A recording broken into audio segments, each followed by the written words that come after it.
It is the nature of spiritual reality to flow, constantly transforming all things moment to moment.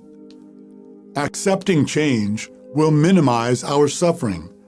When changes mean we will no longer have the same things or people we are used to in exactly the same ways.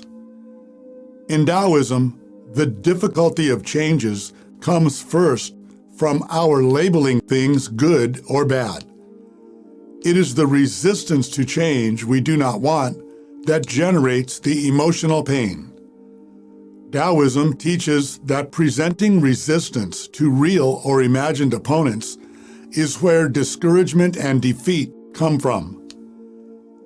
Buddhism recommends detachment to avoid suffering. As humans, we inevitably suffer emotional pain with certain personal losses. Pain is unavoidable, but in Buddhism, suffering is quite literally a choice. We will eventually recover and feel better later, so why not now? If our suffering is somehow serving us, that would be a pathology that needs to be examined. Gautama's prescribed cure for the suffering of loss was to return to fully living in the present, as an observer of our emotions as they pass by.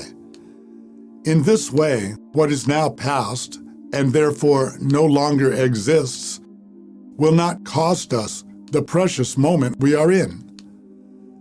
Sadness and mourning are customary and expected human behaviors. We read in the Bible that we can change nothing about what has already happened, even if we do not like it.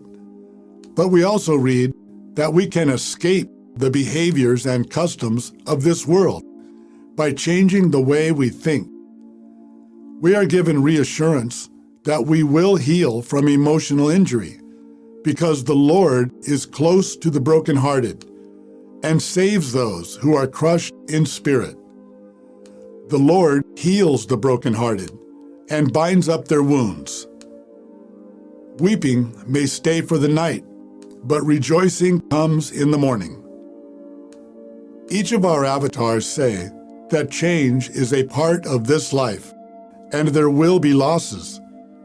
It is acceptance that allows us to keep pleasant memories of what remains beloved in our past, and to resume being grateful for all the good presently in our lives.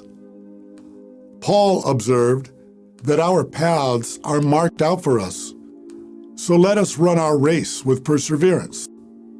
Proverbs tells us to trust not in our own limited understanding to keep our path straight, but to rely on the Lord and trust in His way.